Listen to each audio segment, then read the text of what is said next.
2026-2027 ஆண்டின் திருத்திய நிதிநிலை அறிக்கையில் மற்றும் வேளாண் அறிக்கையிலும் நிதிநிலை அறிக்கையில் பேச வாய்ப்பளித்தமைக்கு பாட்டாளி மக்கள் கட்சி சார்பாக நன்றியை தெரிவித்துக் கொள்கின்றேன். முதற்கண் சேவை உரிமை சட்டம் அதை நிறைவேற்ற நிறைவேற்றக்கூடிய அந்த அறிவிப்புக்கு மனமார்ந்த வாழ்த்துக்களை தெரிவித்துக் கொள்கின்றேன். இந்த கோரிக்கையை தான் பாட்டாளி மக்கள் கட்சி 13 வருடங்களாக தொடர்ந்து குரல் கொடுத்து கொண்டிருக்கிறது. 21 மாநிலங்களில் இந்த சேவை உரிமை சட்டம் அமலில் இருக்கிறது.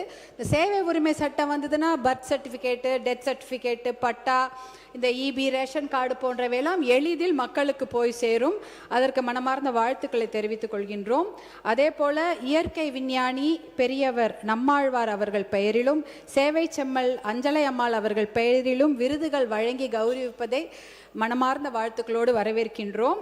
இயற்கை விஞ்ஞானி நம்மாழ்வார் பெயரில் இயற்கை வேளாண் பட்டய படிப்பு, டிப்ளமா படிப்பு சொல்லிக் கொடுக்கும் பல்கலைக்கழகத்திற்கு அவர் பெயர் அமைக்கப்படுவதாக அறிவித்திருப்பது மிகுந்த மகிழ்ச்சியை தருகிறது. மகளிர் விவசாயிகளுக்கு அவர்களை ஊக்குவிக்கும் விதமாக பல நல்ல திட்டங்களை அறிவித்திருக்கிறீர்கள். அதற்கும் வாழ்த்துக்களை தெரிவித்துக் கொண்டிருக்கிறோம். இருந்தாலும் இந்த நிதிநிலை அறிக்கையில் நாங்கள் தமிழகமே எதிர்பார்த்த அந்த தமிழக விவசாயிகளின் கூட்டுறவு கடன் மொத்தமாக தள்ளுபடி செய்யப்படும் என்ற அந்த அறிவிப்பு வராமல் இருந்தது மிகப்பெரிய ஏமாற்றத்தை கொடுக்கிறது. எங்களுக்கு அது ரொம்ப வருத்தம் அளிக்கக்கூடிய விஷயம். தமிழ்நாட்டுடைய மக்கள் தொகை பார்த்திங்கன்னா ஒரு 8 கோடி பேர் இருக்கும். அதில் தமிழ்நாட்டில் விவசாயம் செய்யக்கூடியவர்கள் ஒரு 5 கோடி பேராவது இருப்பாங்க.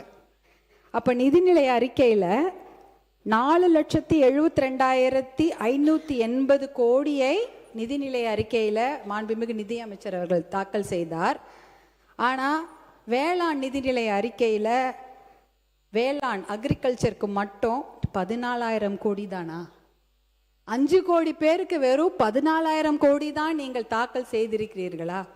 நீங்கள் 22 டிபார்ட்மெண்ட், கால்நடை, பால்வளம், வனத்துறை, கூட்டுறவு, பட்டு, கைத்தறி, இப்படின்னு வணிக வரி, இந்த மாதிரி டிபார்ட்மெண்ட் எல்லாம் சேர்த்து 22 டிபார்ட்மெண்ட்டுக்கெல்லாம் சேர்த்து தான் 58,000 கோடி இந்த நிதிநிலை பட்ஜெட் தாக்கல் செய்திருக்கிறீர்கள். ஆனால் வேளாண் துறைக்கு வெறும் 14,000 கோடி தான். இது ரொம்ப ரொம்ப ரொம்ப கம்மி. அதுவும் 5 கோடி பேருக்குன்ற போது ரொம்ப கம்மி. இதுக்கு 2 மணி நேரம் டீட்டெயில் பட்ஜெட்டை நம்முடைய மாண்புமிகு அக்ரிகல்ச்சர் வேளாண் துறை அமைச்சர்கள் தாக்கல் செய்திருந்தார். அதில் நிறைய விஷயங்கள் இருந்தது. ஆனால் நம்ம எதிர்பார்த்த நிறைய விஷயங்கள் இல்லை. அதை தான் நம்ம சொல்லணும். இப்போது பார்த்தீங்கன்னா நாங்கள்லாம் ஒரு குடும்ப தலைவியாக இருக்கிறோன்னா நாங்கள் கூட தான் பட்ஜெட் போடுவோம். கஷ்டம்தான். வெறும் கையில் முழம் போடுறது என்பது ரொம்ப ரொம்ப சிரமம்தான். வீட்டு வாடகையா, இபியா, ஹாஸ்பிட்டல் பில்லா, ஸ்கூல் ஃபீஸா, இல்லை இஎம்ஐ கட்டணுமா, ப்ரொவிஷன் வாங்கணுமா, தாய்மாமன் சீரை முதலமைச்சர் கொடுத்துருவாரு, அத்தை சீரு பாட்டி சீரு நம்ம தானே கொடுக்கணும். அப்போல்லாம் என்ன பண்ணுவீங்க? எவ்வளோ வேலை இருக்கிறது. இதையெல்லாம் மனதில் வைத்துக்கொண்டு தான் ஒரு பட்ஜெட் ஒரு குடும்ப தலைவி போடுவாங்க. நீங்களும் அதை மாதிரி தான் மனசில் வைத்துக்கொண்டு இஎம்ஐக்கு 78,680 கோடி போட்டிருக்கிறீங்க. அரசு இயந்திரம், அதாவது ஒரு கவர்மெண்ட் மிஷினரி நல்லா நடக்கணும்னா 91,032 crores. அதே போல் பென்ஷனுக்கு 41,846 கோடி. டோட்டலாக பார்த்தீங்கன்னா 1,32,878 கோடி ரூபாய்கள் நம்ம கவர்மெண்ட் மிஷினரி, அரசு இயந்திரம் நல்லா நடக்கணும், மக்களுக்கு சேவை செய்யணுன்றதுக்காக கொடுத்துருக்கிறீங்க. மானியம் பார்த்தீங்கன்னா 1,74,494 கோடி. இது என்ன பார்த்தீங்கன்னா விவசாயத்துக்கு மட்டும் இலவச கரண்ட்டில், எல்லாத்துக்குமே வீடுகளுக்கு கூட ஒரு சில யூனிட் வந்து அது கொஞ்சம் மானிய விலையில் தான் கொடுப்போம். சத்துணவு, அப்புறம் வந்து இந்த கேஸ் சிலிண்டர், வீடு, எல்லாத்துக்குமே மானியம் இருக்கிறது. விவசாயத்துக்கு மட்டும் இல்லை, மொத்தமாகவே மானியத்துக்கு 1,74,000 கோடி, 74,494 கோடி வழங்கியிருக்கிறீர்கள். இவ்வளவையும் வழங்கிட்டு விவசாயத்துக்கு 14,000 கோடி தான் கொடுத்துருக்கிறீங்க. அப்போ பெண்கள் வந்து பட்ஜெட் போடும்பொழுது குழந்தைங்களுக்கு சாப்பாடு போடாமல் இருந்துருவாங்களா? சாப்பாடு போட்டு தான் ஆகணும். அப்போ அந்த சாப்பாடு போடுற அந்த விவசாயிக்கு பட்ஜெட் ஏன் இவ்வளோ கம்மியாக போட்டீங்க? அதுதான் எங்களுடைய கேள்வி, வேறு எதுவும் இல்லை. இந்த பட்ஜெட்டில் மூலதன செலவுகளுக்கு 56,985 கோடி ஒதுக்கி இருக்கிறீர்கள். அது பார்த்தீங்கன்னா இன்ஃப்ராஸ்ட்ரக்சர் டெவலப்மெண்ட், ரோடு, அப்புறம் ஹாஸ்பிட்டலு, பிரிட்ஜு, ஸ்கூலு இதுக்கெல்லாம் நீங்கள் ஒதுக்கியிருக்கிறீங்க. ஆனால் இதில் முக்கியமாக ஒதுக்க வேண்டியது என்னன்னு பார்த்தீங்கன்னா, கிட்டத்தட்ட நீர்ப்பாசன திட்டங்களுக்கு நிதியை அதிகமாக ஒதுக்கி இருக்க வேண்டும். இந்த நீர்ப்பாசன திட்டங்கள் பேரை மட்டும் படிச்சிடுறேன்.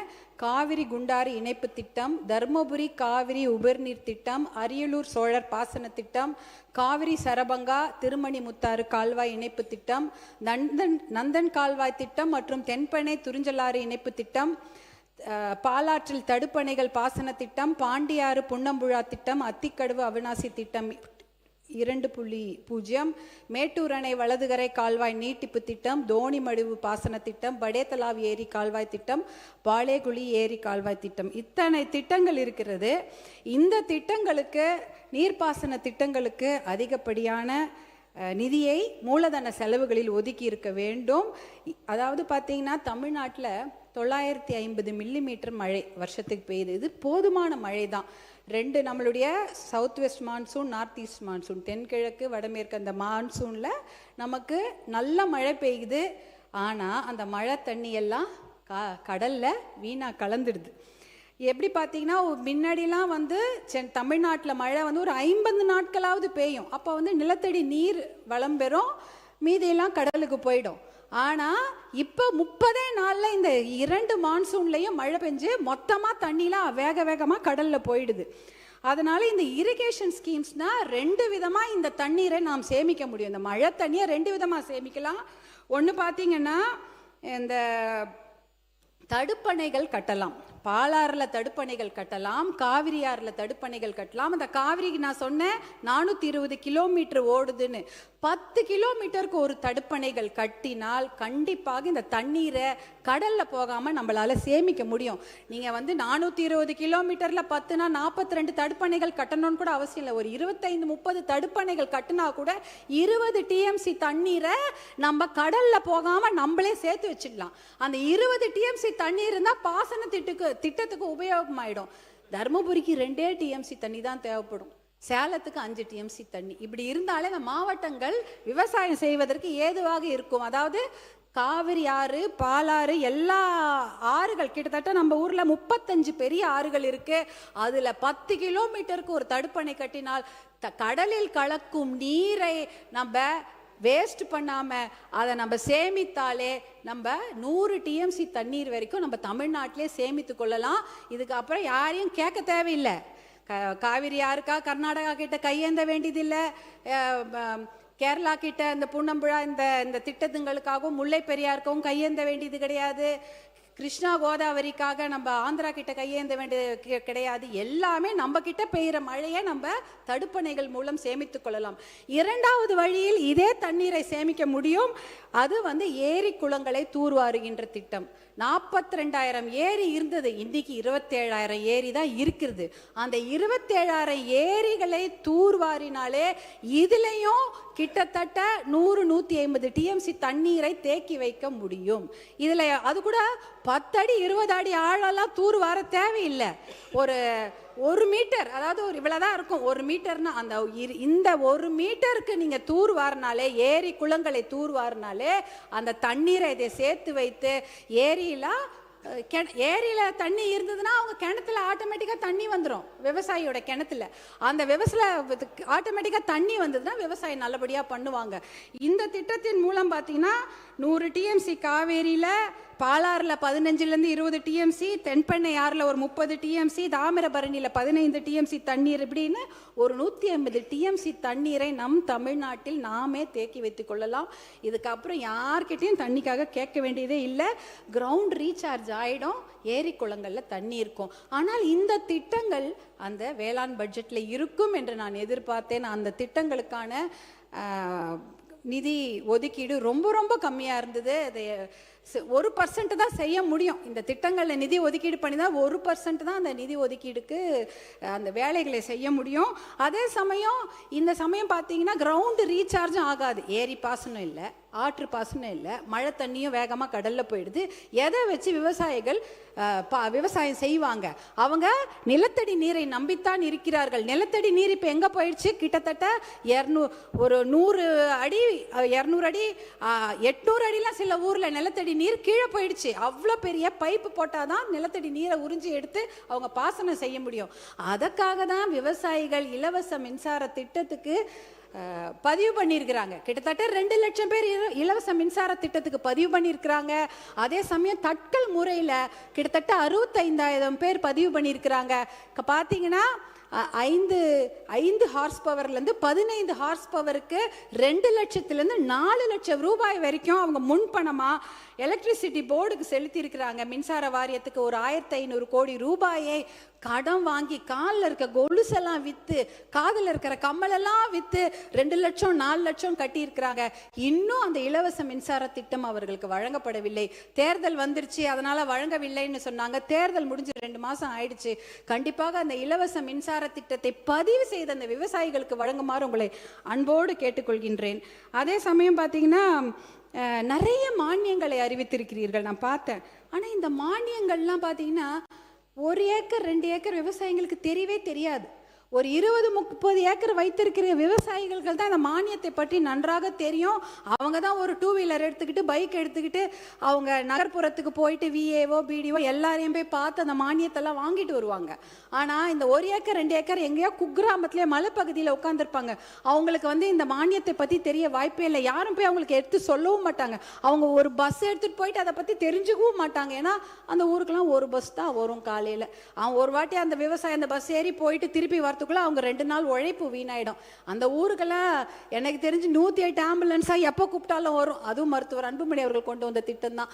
இல்லைன்னா பஸ்ஸே கிடையாது, பாதி ஊருக்கு பஸ் வர்றது கிடையாது. நாங்கள் இந்த அக்ரிகல்ச்சர் பட்ஜெட் போடும்பொழுது ஒரு கூட்டத்தை நம்முடைய அரசாங்கம் கூட்டியிருந்தார்கள். 3 மாண்புமிகு அமைச்சர்கள் அங்கே உட்கார்ந்துருந்தாங்க. எங்களை போன்ற சட்டமன்ற உறுப்பினர்களும் பாராளுமன்ற உறுப்பினர்களும் அங்கே உட்காந்து சேலத்தில் ஒரு கூட்டம் போட்டாங்க. அக்ரிகல்ச்சர் பட்ஜெட் போடுவதற்கு முன்னாடி ஒரு கலந்தாய்வு கூட்டம். எத்தனையோ விவசாயிகள் கலந்து கொண்டார்கள். அங்கே விவசாயிகள் நிறைய குறைகளை சொன்னாங்க. அவங்க யாருமே அரசியல்வாதிகளாக எங்களை பற்றி எந்த குறையுமே சொல்லலை. அரசு அதிகாரிகளே தான் அவர்கள் குறை சொன்னார்கள். ஏன்னா அந்த மானியம்லாம் அவங்களுக்கு ஒழுங்கா போய் சேரதே இல்லை என்ற குறையை அவங்க அரசு அதிகாரிகள் பேர் தான் அவங்க சொல்லிட்டு இருந்தாங்க. அதெல்லாம் நாம் களைய வேண்டும். ஏன்னா அந்த மானியங்கள்ல இருக்கக்கூடிய அந்த பணம் அவர்களுக்கு நல்லபடியாக போய் ரீச் ஆகுதா சேருதா என்பதை நாம் கண்டிப்பாக அதை நம்ம பார்க்க வேண்டும். பேரவைத் தலைவர் அவர்களே, என்ன பேரவைத் தலைவர்களே, எனக்கு கொஞ்சம் 12 நிமிஷம் கொடுத்துருங்க. இல்லை, நீங்கள் சொல்ல கருத்துக்கள் எல்லாம் கவனத்தில் கொள்ள வேண்டிய கருத்துக்கள். ஆனால் சுருக்கமாக முடிக்கிறீங்க. அப்போ இப்போ இதுதான் விவசாயத்துக்கு நாம் கொடுக்க வேண்டிய முக்கியத்துவம். அதற்கு ஒரு முதல் மரியாதை கொடுத்து பட்ஜெட் போட வேண்டும் என்று அன்போடு கேட்டுக்கொள்கின்றேன். அடுத்தது விவசாயம் எவ்வளோ முக்கியமோ அதே போல் மனித வளம் ரொம்ப ரொம்ப முக்கியம். தமிழ்நாட்டை பொறுத்தவரை வேலை வாய்ப்புக்கான அறிவிப்புகள் நிறைய இருக்கும் என்று எதிர்பார்த்தோம். இப்போ பார்த்தீங்கன்னா அண்ணல் அம்பேத்கர், அப்புறம் தந்தை பெரியார், சமூக நீதி போராளி மருத்துவர் ஐயா போன்றவர்கள்லாம் எத்தனையோ போராட்டங்களை சந்தித்து ஜெயிலுக்கெல்லாம் போயிட்டு எத்தனையோ சமூக நீதியை பெற்றுக் கொடுத்தார்கள். அதனால் நிறைய பேர் நல்லா படிக்கிறாங்க. ஆனால் அவங்களுக்கெல்லாம் வேலை இல்லை. லட்சக்கணக்கான இளைஞர்கள் படித்து விட்டு வெளியில் வருகிறாங்க. அவங்களாம் எதிர்பார்ப்பது அரசு வேலை தான். அரசு வேலையில் பார்த்தீங்கன்னா டிஎன்பிஎஸ்சி, டிஆர்பி, அதாவது டீச்சர் ரெக்ரூட்மெண்ட் போர்டு இருக்குது, மெடிக்கல் ரெக்ரூட்மெண்ட் போர்டு இருக்குது, தமிழ்நாடு அரசு பணியாளர் தேர்வாணையம் இருக்கிறது, யூனிஃபார்ம்டு சர்வீஸ் எக்ஸாம், சீருடை பணியாளர் தேர்வாணையம், இத்தனை இருக்கிறது. இந்த எக்ஸாம்லாம் எத்தனையோ பேர், ஒரு 3000 போஸ்ட்டுக்கு 30 லட்சம் பேர் எழுதுறாங்க. எழுதிட்டு என்னன்னா 10 வருஷமா அந்த எக்ஸாம் எழுதுறாங்க, பாஸ் பண்றாங்க, அப்புறமா உங்களுக்கு வேலை கிடைக்கிறது இல்லை. பாஸ் பண்ணிட்டு சர்டிஃபிகேட் வெரிஃபிகேஷன் போகிறாங்க, அப்புறமா உங்களுக்கு வேலை கிடைக்கிறது இல்லை. வேலை கிடைச்சாலும் பணி உயர்வு கிடைப்பதில்லை, பணி உயர்வு கிடைச்சாலும் ஓய்வூதியம் கிடைப்பதில்லை. இது மாதிரி எத்தனையோ குறைகள். அந்த பார்த்தீங்கன்னா இந்த மருத்துவமாக இருக்கட்டும், கல்வித்துறையாக இருக்கட்டும், காவல்துறையாக இருக்கட்டும், மின்சாரத்துறையாக இருக்கட்டும், நகராட்சி, வனத்துறை, எல்லாவற்றிலும் தேர்வு எழுதிவிட்டோ பணி நிலைப்பு இல்லாமையோ எத்தனையோ பேர் கஷ்டப்பட்டு கொண்டிருக்கிறார்கள். இதெல்லாம் பார்க்கும்போது அரசு வேலை என்பது அவர்களுக்கு காணல் நீராக தான் இருக்கிறது.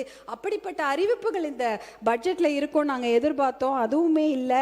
எத்தனையோ பேர் பார்த்தீங்கன்னா, நான் இந்த ஒரு அரசாணையை மட்டும் நான் சொல்லிடுறேன் பேரவைத் தலைவர்களே. அரசாணை 152 ஜிஓ 152 பார்த்தீங்கன்னா சென்னை மாநகராட்சி தவிர மிச்சம் இருக்கக்கூடிய 20 மாநகராட்சியில் பணிகளே கிடையாது, அந்த பணிகளை எல்லாம் ஒப்பந்ததாருக்கு கொடுத்துடலாம் அப்படின்ற ஒரு ஜிஓ போட்டிருக்கிறாங்க. அதே போல் ஜிஓ 139 479 பேரூராட்சிகளில் அவுட் சோர்சிங் மூலமாக தான் பணி எடுக்க முடியும்னு ஒரு ஜிஓ இருக்கிறது. அதாவது துப்புரவு பணியாளர், ஓட்டுநர், வரி வசூலிப்பாளர், பாதுகாவலர்கள் என்ற நிரந்தர பணியிடங்கள்லாம் ஒரே இந்த ஜிஓலே ஒழிக்கப்பட்டுடுச்சு. 35,000 அரசு பணியிடங்கள் காலியாகி இன்னைக்கு 3,417 அரசு பணியிடங்கள் மட்டும்தான் இருக்குது. இதுலேயே 12,000 வேலையும் இந்த இதில் ஒழிக்கப்பட்டுச்சு. கிட்டத்தட்ட 50,000 வேலை இந்த ஒரு 2 ஜிஓல போயிடுச்சு. அரசு வேலை, அரசு உயர்கல்வி நிறுவனங்கள், சுகாதாரத்துறை, ஊரக வளர்ச்சித்துறை, மின்சார வாரியம்ல டி பிரிவு பணியிடங்களும் அவுட் சோர்சிங் மூலமாக தான் போகுது. அப்படின்னா அவுட் சோர்சிங்னா குத்தகை மூலமாக ஒரு மனிதவள நிறுவனங்களே அந்த வேலையை எடுத்து செய்யலாம். ஆனால் அவங்களுக்கு அரசாங்கம் தான் அவங்களுக்கு பணி கொடுக்குறாங்க. அவங்க வேலையாட்களை அமர்த்தி அந்த வேலை வாங்கி கொள்ளலாம். இதில் பார்த்தீங்கன்னா இந்த கான்ட்ராக்ட் ஒப்பந்த தொழிலாளர்கள் சந்திக்கும் இன்னல்கள் ஏராளம். பார்த்தீங்கன்னா இதில் உழைப்பு சுரண்டப்படுகிறது, ஊதியம் சுரண்டப்படுகிறது, மனித உரிமை மீறல் இருக்கிறது, சமூக நீதி, இடஒதுக்கீடு இடமே கிடையாது.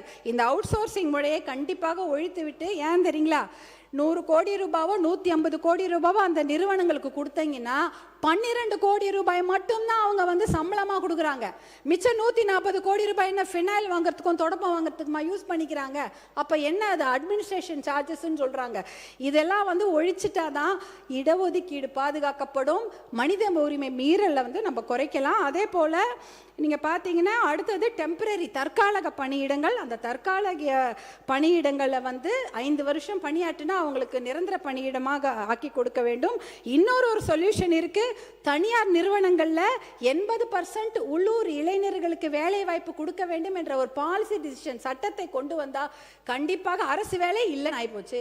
அட்லீஸ்ட் தனியார் வேலையிலேயாவது அவங்களுக்கு ஒரு முன்னுரிமை கிடைக்கும். இந்த பாலிசி டிசிஷன் பார்த்தீங்கன்னா ஆந்திரா, கர்நாடகா, குஜராத், மகாராஷ்டிரா, ஹரியானாலாம் எடுத்திருக்கிறாங்க. அந்த பாலிசி டிசிஷனுக்கு எந்த ஒரு செலவுமே கிடையாது.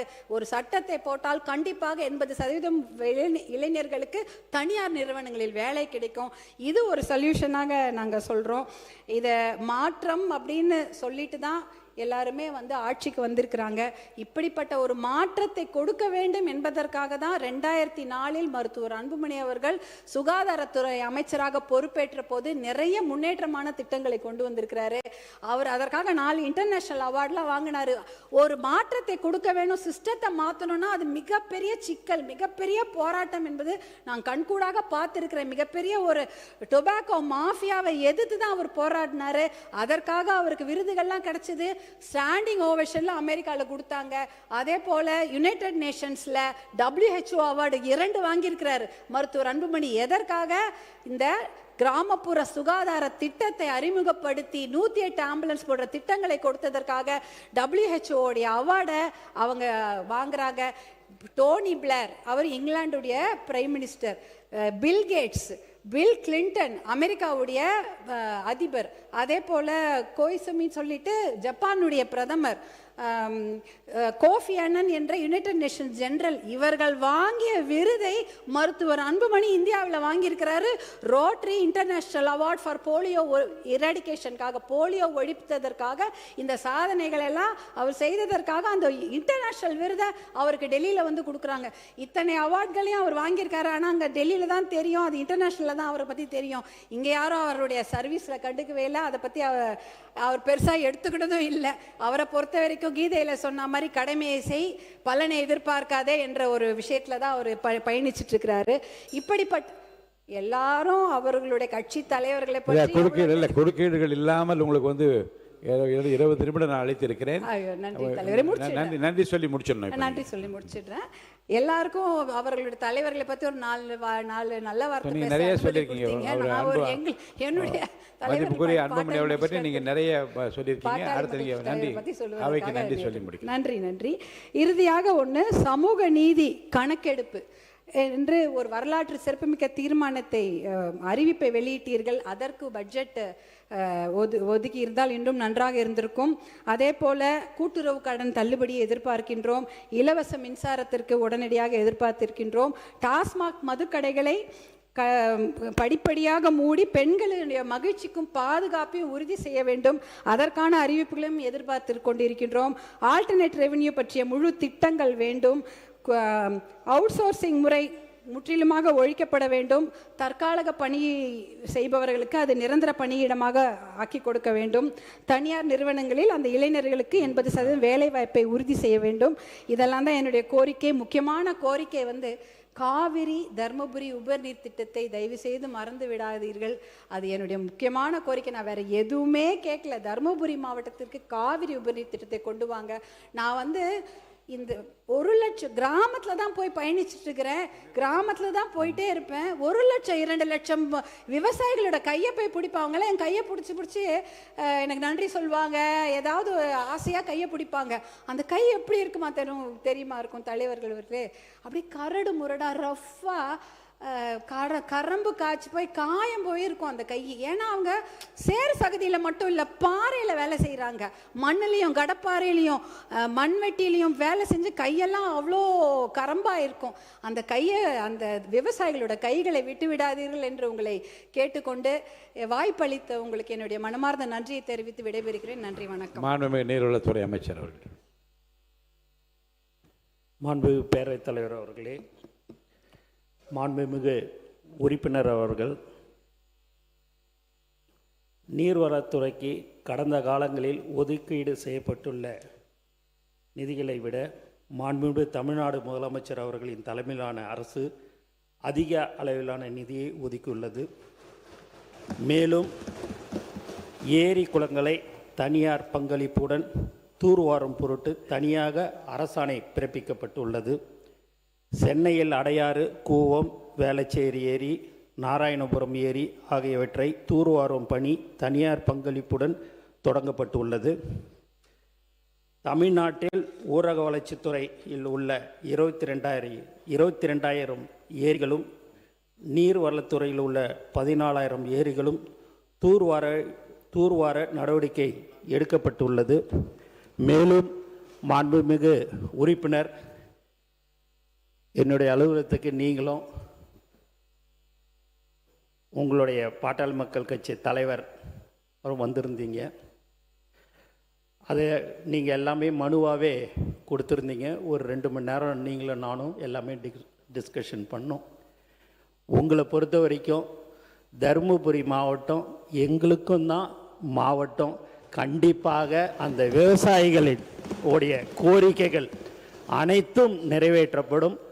நீங்கள் ஏன்னா அந்த நீர்வளத்துறைக்கு எப்படியெல்லாம் நீங்கள் சில அட்வைஸ்லாம் பண்ணீங்க. அது சம்பந்தப்பட்ட அதிகாரிகளோடும் கலந்து பேசி மாண்புமிகு முதலமைச்சருடைய கவனத்துக்கு எடுத்து செல்லப்பட்டு மிக விரைவில் நீங்கள் கேட்ட அனைத்து திட்டங்களையும் தருமபுரி மாவட்டத்துக்கு செய்து தரப்படும் என்பதை இந்த அவையில் தெரிவித்துக் கொள்கிறேன். நன்றி. மாண்புமிகு உறுப்பினர். மாண்புமிகு முதலமைச்சர் அவர்களுக்கும் மாண்புமிகு நீர்வளத்துறை அமைச்சர் அவர்களுக்கும் பேரவைத் தலைவர் வாயிலாக எங்களுடைய மனமார்ந்த நன்றிகளை தெரிவித்துக் கொள்கின்றோம்.